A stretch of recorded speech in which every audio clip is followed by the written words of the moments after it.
पाउल जो समस्त परिस्थिति और समस्या मध्य दे गति करुथिले तारी मध्यरे ईश्वरंकर महत उद्देश्य साधित होउथिला। एणु पाउल तांको जीवन रे अनुभव करुथबा समस्या गुड़िक निमंते ईश्वर को केबे भी अभियोग करुनथिले कि प्रश्न पचारुनथिले काहेकि हे प्रभु तुमे मते ई सब अवस्था मध्य दे जीवा पाई अनुमति देउछ बोली, बरं सब परिस्थिति मध्यरे ईश्वरंकर योजना को से स्पष्ट देखिबा को पारुथिले। आज आम जीवन विभिन्न परिस्थिति रे मध्य आमे कोन ईश्वरंकर इच्छा को देखिबा को पारुछु कि जीसुंक मधुर वाक्य चला पथे साजे दीप अमरी चरण पाई अलिभा आलोक देई जीवनर प्रतिपदे जीवनर प्रतिपदे बढ़ाई से सत्य पथ प्रदर्शिका से जे पथ प्रदर्शिका पथ प्रदर्शिका पथ प्रदर्शिका। दर्शक बंधु नमस्कार। प्रभु जीशु ख्रीष्टंकर पवित्र नाम रे आपन को ए पथ प्रदर्शिका कार्यक्रम को स्वागत करूछि। आपण नियमित ए कार्यक्रम देखुछंती, ईश्वरंकर वाक्यरु शिक्षा लाभ करूछंती, प्रभु रे वृद्धि पाउछंती। बड़ आनंदर विषय। प्रभु आपण को आहुरी आहुरी आशीर्वाद करंतु। जदि ए पर्यंत आम सहित जोगाजोग करिनाहांती, टीवी स्क्रीन रे जो नंबरटा देखुछंती सेही नंबर रे आज ही आपणकर सुचिंतित मतामत देबा पाई भूलंतु नाही। आम संगे जोगाजोग करंतु। आपणकर कॉल रो अपेक्षा रे आम माने अछु। आम माने गत अध्ययन रे आलोचना करिथिलु जे पाउल एवं ताहांकर सहबंधी और अन्य माने जेतळे रोम को जीवा निमंते यात्रा आरंभ कले से माने भयंकर झड़र सम्मुखीन हेले। जहाज रे यात्रा करथिबा समस्ते जेतेबेले मृत्युर आशंकार थिले सेतेबेले पाउल सेमान को उत्साहित करथिले। आममानकर कौनसी क्षति हब नाही से कथा से मान को कहले। आम्भे माने समस्ते अति कष्टरे मेलित द्वीपरे पहुंची जाई पारिबा। सेठाकार पाग बहुत ठंडा थिला। लोक माने बर्बर श्रेणीर थिले। से प्रकार एक भयंकर स्थान रे से माने पहुंचिले। किंतु सेठारे मध्य पाउलंक निमंते प्रभुंक सेवा कार्यर एक द्वार उन्मुक्त थिला। पाउल कुशल रे सेठारे पहुंचिले सत्य, किंतु निया पुआउथिबा समय रे गोटे कालसर्प ताहांको कामुड़ी देला, दंशन कला। आम मनरे हुए तो यही प्रश्न जात होउथबो जे काहेकि प्रभु कालसर्प को छाड़ीदेले पाउल को दंशन करिया पाई। किंतु ता पछरे ईश्वरंकर महत उद्देश्य थिबार आम माने देखिबा को पारू। सेठाकार लोक माने पाउल को जणे खूनी लोक बोली कि भाबुथिले, जणे महा अपराधी बोली कि भाबुथिले, जणे पापी बोली से माने मनरे भाबुथिले। कारण से माने कहिले जे जदि बा ए जहाज भंगरु बंचीगला मात्र एबे सर्पता को दंशन कला से निश्चय मरीजिव। किंतु जानती पाउलंकर किछि क्षति हला नाही। जेतेबेले पाउल जीवित रहिले तांकर कोनोसी क्षति हला नाही। से माने आश्चर्य हले। से मानकर चिंताधारा बदली गला। से माने पाउलंकु जणे देवता बोली भाबिले। केवल सेतिक नुहे, अनेक रोगी मान को मध्य पाउल प्रार्थना करिबा द्वारा सुस्थ कले। से स्थान रे ईश्वर आश्चर्य भाव रे पाउल को व्यवहार कले। आसंतु आज ए संपर्क रे आहुरी अधिक आलोचना करिबा, किंतु ता पूर्वरु गोटे भक्तिमूलक गीत सुनिबा।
ଆସନ୍ତୁ ବର୍ତ୍ତମାନ ଆମେ ପ୍ରଭୁଙ୍କର ବାକ୍ୟ ମଧ୍ୟକୁ ଯିବା।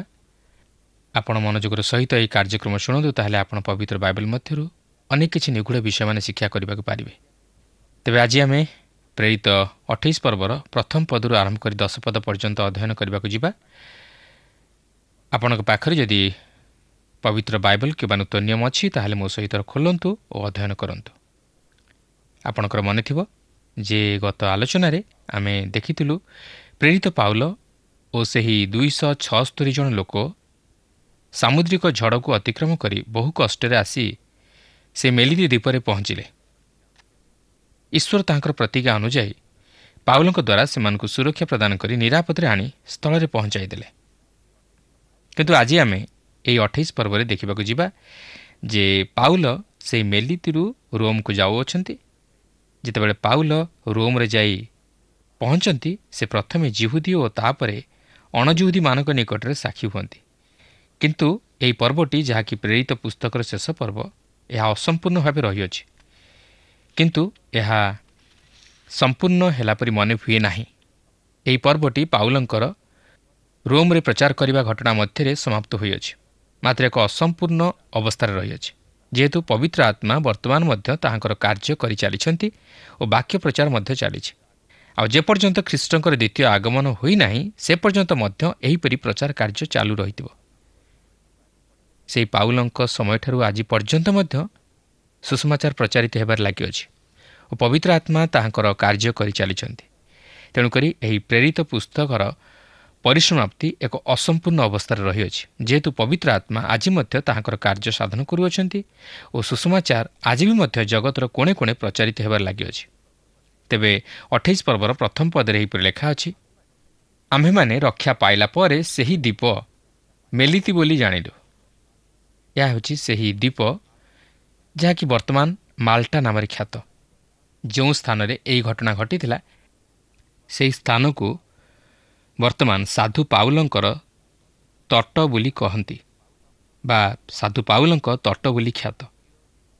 ଦ୍ୱିତୀୟ ବିଶ୍ୱଯୁଦ୍ଧ ସମୟରେ ଏହା ଏକ ପ୍ରସିଦ୍ଧ ସ୍ଥାନ ଥିଲା ଓ ଏହା ଏପରି ଏକ ସ୍ଥାନ ଥିଲା ଯେଉଁଠାରେ କି ଯୁଦ୍ଧର ସୂତ୍ରପାତ ହୋଇଥିଲା ଓ ଏହାର ସ୍ଥିତି ନେଇ ଯୁଦ୍ଧର ଏହା ଥିଲା ବୋମାର ସ୍ଥାନ। ଏହି ସମୟରେ ଜେନେରାଲ ଦର୍ବୀ ଏହି ଦ୍ୱୀପର ଜେନେରାଲ ଓ ରାଜ୍ୟପାଳ ମଧ୍ୟ ଥିଲେ। ସେ ଜଣେ ଖ୍ରୀଷ୍ଟ ବିଶ୍ୱାସୀ ମଧ୍ୟ ଥିଲେ, ଆଉ ସେ କେବେ ହେଲେ ଆତ୍ମସମର୍ପଣ କରିନଥିଲେ। ତେଣୁ ଏହିପରି ଏକ ଦ୍ୱୀପରେ ପ୍ରେରିତ ପାଉଲଙ୍କର ଅବତରଣ କରିବା ବିଷୟ ନେଇ ଅଧ୍ୟୟନ କରିବା ଏକ କୌତୂହଳଜନକ। ପ୍ରକୃତରେ ଜାହାଜ ଭଙ୍ଗର ଘଟଣା ଓ ପ୍ରେରିତ ପାଉଲଙ୍କର ମେଲିତି ଦ୍ୱୀପରେ ଅବତରଣ କରିବା ଘଟଣା ମଧ୍ୟରେ ଆମେ ପ୍ରେରିତ ପାଉଲଙ୍କ ଜୀବନରେ ଈଶ୍ୱରଙ୍କର ଏକ ଆଶ୍ଚର୍ଯ୍ୟ ଶକ୍ତିର କାର୍ଯ୍ୟ ଓ ତାହାଙ୍କର ଉପସ୍ଥିତି ତଥା ସହାୟତା ଲକ୍ଷ୍ୟ କରିବାକୁ ପାରୁ। ଆଉ ଏହି ସମସ୍ତ ବିଷୟ ଆମ୍ଭମାନଙ୍କ ନିମନ୍ତେ ଏକ ଶିକ୍ଷାଜନକ। 28 ପର୍ବର 2 ପଦରେ ଲେଖା ଅଛି, ଆଉ ବର୍ବରମାନେ ଆମମାନଙ୍କ ପ୍ରତି ଅସାଧାରଣ ଦୟା ଦେଖାଇଲେ, କାରଣ ବୃଷ୍ଟି ଓ ଶୀତ ହେଉଥିବାରୁ ସେମାନେ ଅଗ୍ନି ଜାଳି ଆମ ସମସ୍ତଙ୍କୁ ଅଭ୍ୟର୍ଥନା କଲେ। ତେବେ ଲୁକ ଏଠାରେ ଏହି ମେଲିତି ଦ୍ୱୀପର ଅଧିବାସୀମାନଙ୍କୁ ବର୍ବର ଶ୍ରେଣୀର ଲୋକମାନଙ୍କ ସହିତ ତୁଳନା କରି ସେମାନଙ୍କୁ ବର୍ବର ବୋଲି କହିବା ଦ୍ୱାରା ଆପଣ ବୋଧହୁଏ ହସୁଥିବେ, ନୁହେଁ କି? କିନ୍ତୁ ଆମେ ଯେପରି ଭାବୁଛୁ, ଏମାନେ ସେପରି ବର୍ବର ଶ୍ରେଣୀର ନୁହନ୍ତି। ଏମାନେ ଆଦିମ ଶ୍ରେଣୀର ନୁହନ୍ତି, ମାତ୍ର ଲୋକ ଏମାନଙ୍କୁ ବର୍ବର ବୋଲି କହିବାର ଉଦ୍ଦେଶ୍ୟ ହେଉଛି ଯେ ଏମାନେ ଗ୍ରୀକ୍ ଭାଷା ଜାଣିନଥିଲେ। କିନ୍ତୁ ଏହାର ଅର୍ଥ ନୁହେଁ ସେମାନେ ବଣୁଆ ଆଦିମ ମନୁଷ୍ୟ। ଏଠାରେ ଆମେ ଆଉ ଏକ ଘଟଣା ଦେଖୁଛୁ ଯେ ଏହି ବିଜାତୀୟମାନେ ମଧ୍ୟ ସେମାନଙ୍କ ପ୍ରତି ଦୟାଭାବ ଓ ଶିଷ୍ଟାଚାର ଦେଖାଇଥିଲେ। ଆପଣ ଜାଣିଥିବେ ଯେ ଏହି 276 ଜଣ ଲୋକଙ୍କ ମଧ୍ୟରୁ ଅନେକ ଅପରାଧୀ ମନୁଷ୍ୟ ଥିଲେ, ଯେଉଁମାନେ କି ଶାସ୍ତି ଭୋଗ କରିବା ନିମନ୍ତେ ରୋମକୁ ପଠାଯାଇଥିଲେ। କିନ୍ତୁ ତଥାପି ଆମେ ଦେଖୁଛୁ ଯେ ଏହି ବର୍ବରମାନେ ସେମାନଙ୍କ ପ୍ରତି ଦୟା ଓ ଉତ୍ତମ ବ୍ୟବହାର ପ୍ରଦର୍ଶନ କରୁଅଛନ୍ତି ଓ ସେମାନଙ୍କୁ ସାହାଯ୍ୟ କରୁଅଛନ୍ତି।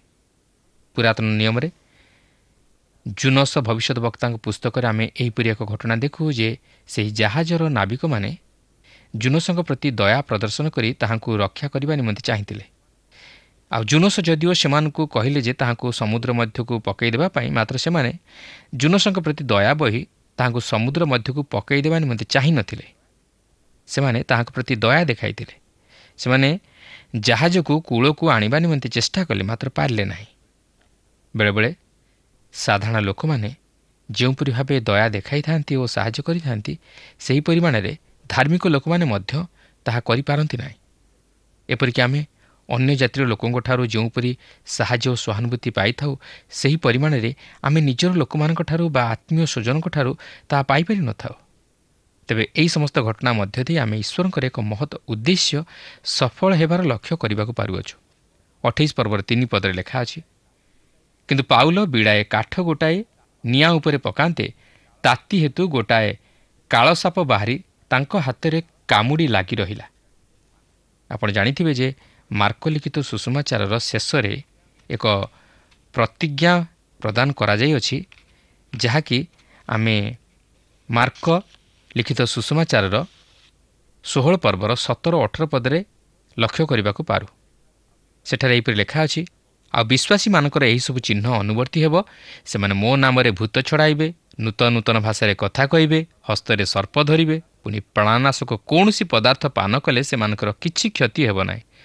ସେମାନେ ପୀଡ଼ିତମାନଙ୍କ ଉପରେ ହସ୍ତ ଥୋଇଲେ ସେମାନେ ସୁସ୍ଥ ହେବେ।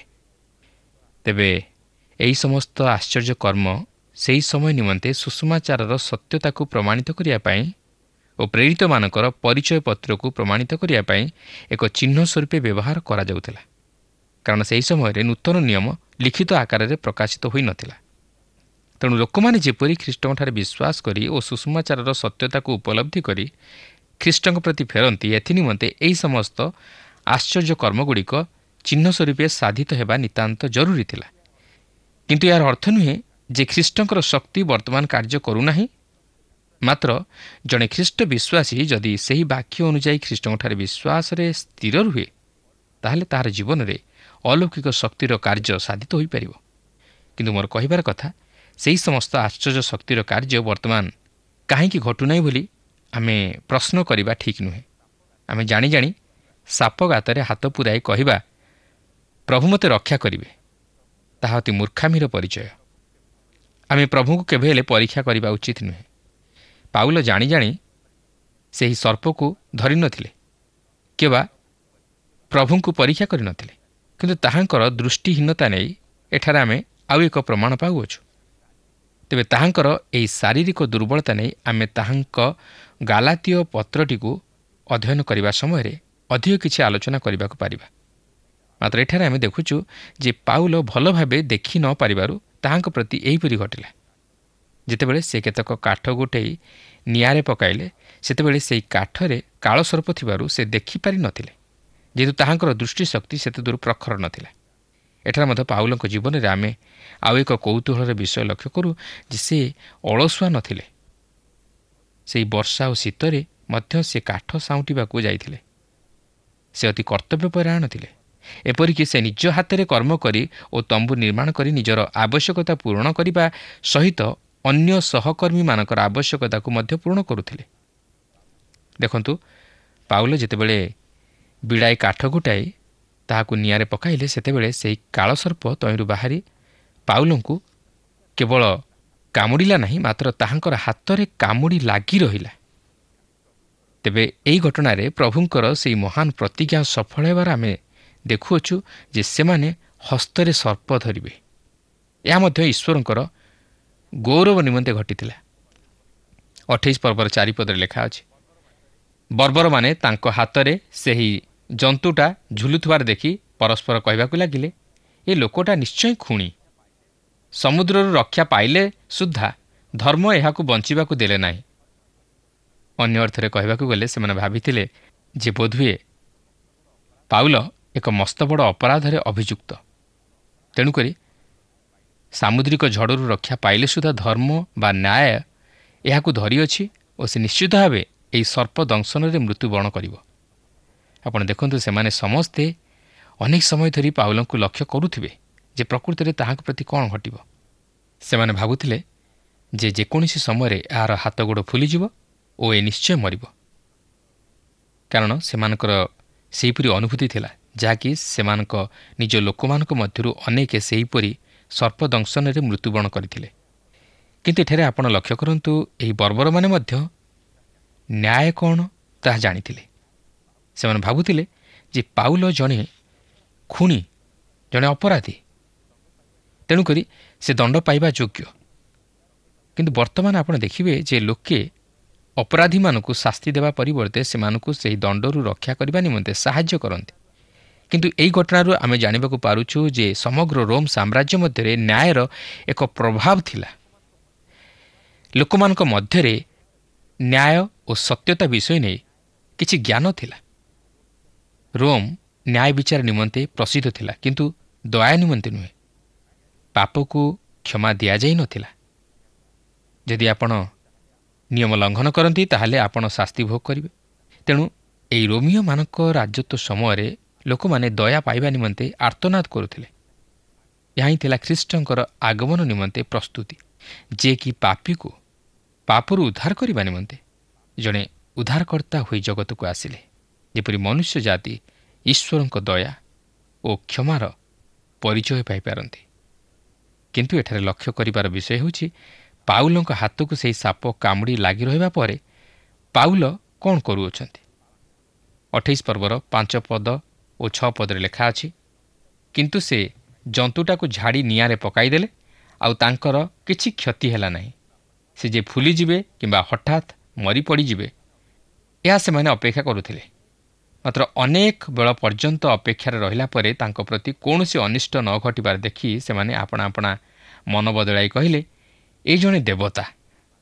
ମାର୍କ ସୁସମାଚାରର 16 ପର୍ବର 18 ପଦରେ କରାଯାଇଥିବା ପ୍ରତିଜ୍ଞା ଏହିଠାରେ ସଫଳ ହେବାର ଆମେ ଲକ୍ଷ୍ୟ କରିବାକୁ ପାରୁଛୁ, ଯାହାକି ପାଉଲଙ୍କ ଅନୁଭୂତି ମଧ୍ୟରେ ସଫଳ ହୋଇଅଛି। ତାଙ୍କର ଶରୀରର କୌଣସି କ୍ଷତି ଘଟିଲା ନାହିଁ, କି ସେ ମରିଗଲେ ନାହିଁ, କି ଅସୁସ୍ଥ ହେଲେ ନାହିଁ। ତେଣୁ ଯେତେବେଳେ ସେମାନେ ଦେଖିଲେ ଯେ ପାଉଲଙ୍କର କୌଣସି କ୍ଷତି ଘଟିଲା ନାହିଁ, ସେତେବେଳେ ସେମାନେ ଏହି ସିଦ୍ଧାନ୍ତରେ ଉପନୀତ ହେଲେ ଯେ ସେ ଜଣେ ଅପରାଧୀ ନୁହନ୍ତି, ମାତ୍ର ଜଣେ ଦେବତା। ତେବେ ଯଦିଓ ସେମାନଙ୍କର ଏହିପରି ଚିନ୍ତାଧାରା ଭୁଲ ଥିଲା, ମାତ୍ର ଏହା ପାଉଲଙ୍କ ଉପରେ ଏକ ବିଶେଷ ପ୍ରଭାବ ପକାଇଥିଲା ଓ ସେହି ମେଲିତି ଦ୍ୱୀପର ଲୋକମାନଙ୍କ ନିମନ୍ତେ ଏହା ଏକ ଚମତ୍କାର ସାକ୍ଷ୍ୟ ଥିଲା। 28 ପର୍ବର 7 ଓ 8 ପଦରେ ଏହିପରି ଲେଖା ଅଛି, ସେହି ସ୍ଥାନର ନିକଟରେ ପୁବ୍ଲିୟ ନାମକ ସେହି ଦ୍ୱୀପର ପ୍ରଧାନ ବ୍ୟକ୍ତିଙ୍କ ଗୃହ ଓ ଭୂମି ଥିଲା। ସେ ଆମମାନଙ୍କୁ ଗ୍ରହଣ କରି 3 ଦିନ ପର୍ଯ୍ୟନ୍ତ ସାଦରେ ଆମମାନଙ୍କର ଆତିଥ୍ୟ ସତ୍କାର କଲେ। ସେହି ସମୟରେ ପୁବ୍ଲିୟଙ୍କର ପିତା ଜ୍ୱର ଓ ଆମାଶୟ ରୋଗରେ ପୀଡ଼ିତ ହୋଇ ଶଯ୍ୟାଶାୟୀ ଥିଲେ। ଆଉ ପାଉଲ ଭିତରକୁ ତାଙ୍କ ନିକଟକୁ ଯାଇ ପ୍ରାର୍ଥନା କଲେ ଓ ତାଙ୍କ ଉପରେ ହାତ ଥୋଇ ତାଙ୍କୁ ସୁସ୍ଥ କଲେ। ପାଉଲ ବର୍ତ୍ତମାନ ତାଙ୍କ ପ୍ରେରିତିକ ଚିହ୍ନକୁ ଓ ଦାନକୁ ବ୍ୟବହାର କରୁଅଛନ୍ତି। ସେ ସେଠାରେ ଆଶ୍ଚର୍ଯ୍ୟ କର୍ମ ସାଧନ କରୁଅଛନ୍ତି। ପ୍ରକୃତରେ ସେ ସେହି ଲୋକ ନିମନ୍ତେ ପ୍ରାର୍ଥନା କରୁନାହାନ୍ତି, ମାତ୍ର ତାହାଙ୍କ ନିଜ ନିମନ୍ତେ ପ୍ରାର୍ଥନା କରୁଅଛନ୍ତି। ତାହା ହେଉଛି ଯେ ସେ ଈଶ୍ୱରଙ୍କ ଇଚ୍ଛା ଜାଣିବା ନିମନ୍ତେ ପ୍ରାର୍ଥନା କରୁଅଛନ୍ତି। ଏହି ଲୋକ କ'ଣ ପାଉଲଙ୍କ ପ୍ରାର୍ଥନା ଦ୍ୱାରା ସୁସ୍ଥ ହେବାକୁ ଅଛି କି? ତାହା ହିଁ ଥିଲା ପ୍ରେରିତ ପାଉଲଙ୍କର ପ୍ରାର୍ଥନା। 28 ପର୍ବର 9 ଓ 10 ପଦରେ ଲେଖା ଅଛି, ଏହି ଘଟଣା ପରେ ସେହି ଦ୍ୱୀପରେ ଥିବା ଅବଶିଷ୍ଟ ପୀଡ଼ିତମାନେ ମଧ୍ୟ ଆସି ସୁସ୍ଥ ହେଲେ। ସେମାନେ ମଧ୍ୟ ଆମମାନଙ୍କୁ ବହୁତ ସମ୍ମାନ ଦ୍ୱାରା ସମାଦର କଲେ। ପୁଣି ଆମମାନଙ୍କର ପ୍ରସ୍ଥାନ କରିବା ସମୟରେ ଆମ୍ଭମାନଙ୍କ ପ୍ରୟୋଜନୀୟ ପଦାର୍ଥ ସବୁ ଯୋଗାଇ ଦେଲେ। ତେବେ ଏଠାରେ ପ୍ରଶ୍ନ ଉଠେ, ପାଉଲ ସେହି ମେଲିତିରେ ସୁସମାଚାର ପ୍ରଚାର କରିଥିଲେ କି ନାହିଁ? କାରଣ ଅନେକ ବିଶ୍ୱାସ କରନ୍ତି ଯେ ପାଉଲ ଏଠାରେ ପ୍ରଚାର କରିନଥିଲେ ବୋଲି। କିନ୍ତୁ ଏଠାରେ ପବିତ୍ର ଆତ୍ମା ଚାହାନ୍ତି ଆମେ ଯେପରି ନିଜର ସାଧାରଣ ଜ୍ଞାନ ପ୍ରୟୋଗ କରୁ। ବାସ୍ତବରେ ପାଉଲ ଏଠାରେ ସୁସମାଚାର ପ୍ରଚାର କରିଥିଲେ, କାରଣ ସେହି ସୁସ୍ଥତା ପାଇବା ହେଉଛି ତହିଁର ଫଳାଫଳ। ପ୍ରେରିତମାନଙ୍କର ସୁସ୍ଥ କରିବା ଶକ୍ତି ଦ୍ୱାରା ଈଶ୍ୱର ସାକ୍ଷ୍ୟ ଦେବାକୁ ଚାହାନ୍ତି ଯେ ସେମାନେ ଯେଉଁ ସୁସମାଚାର ପ୍ରଚାର କରନ୍ତି ତାହା ତାହାଙ୍କଠାରୁ।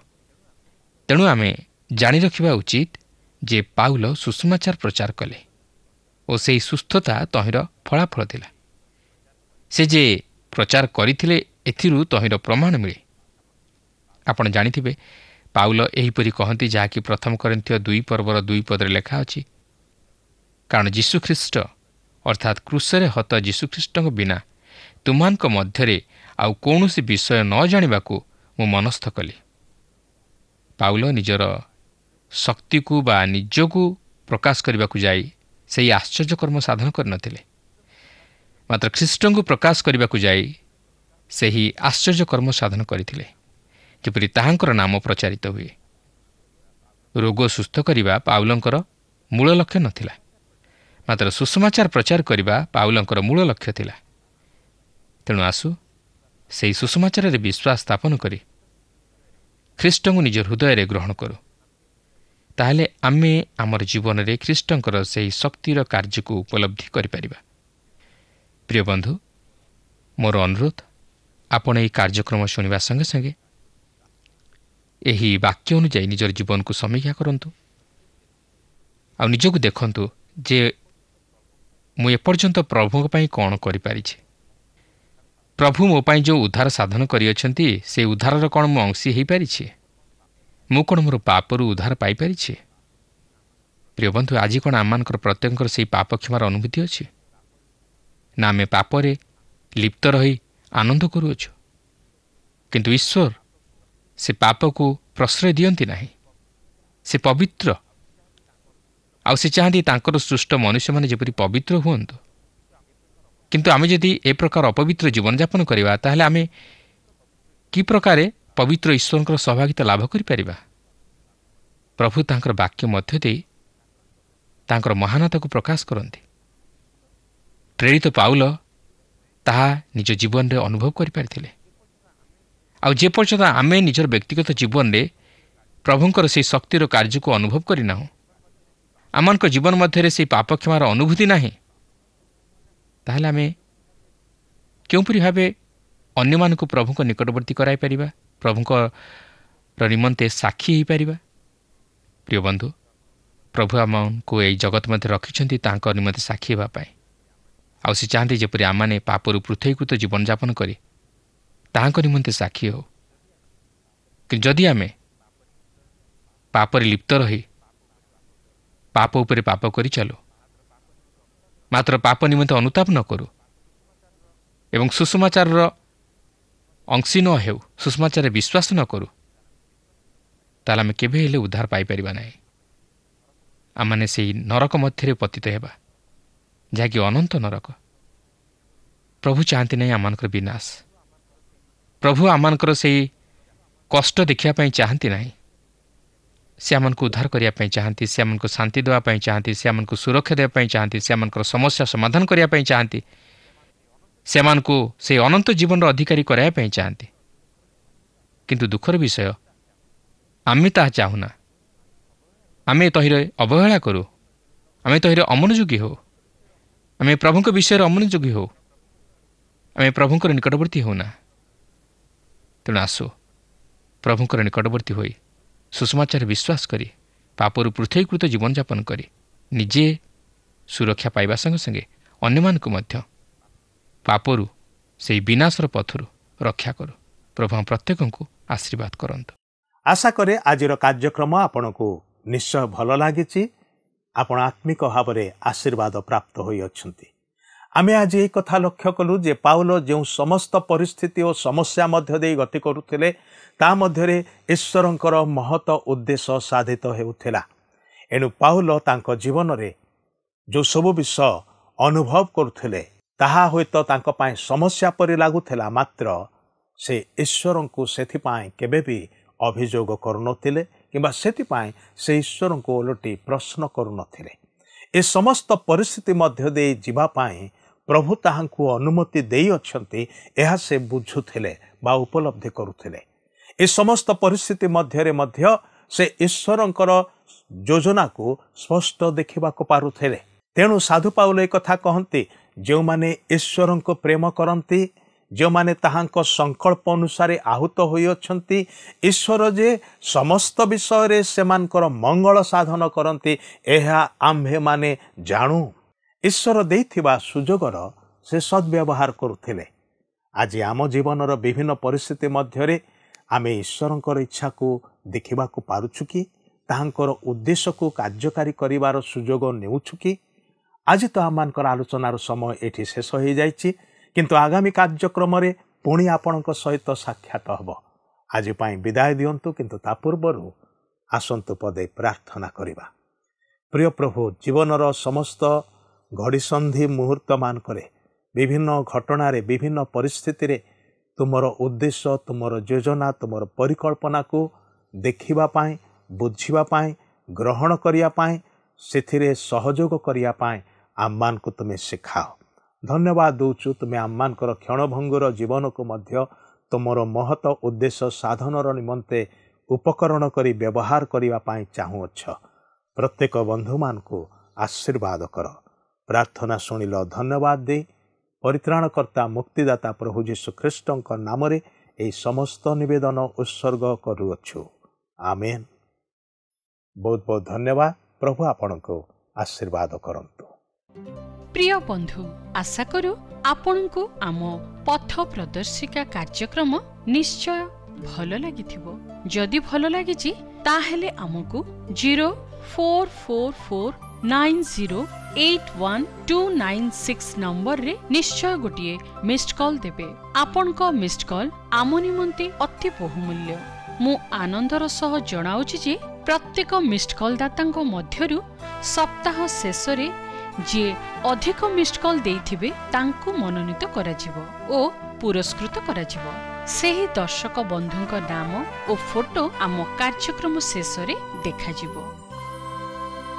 गत सप्ताहर विजय दर्शक बंधु हेले बरहमपुरु सुनीता साहू ओ परिवार।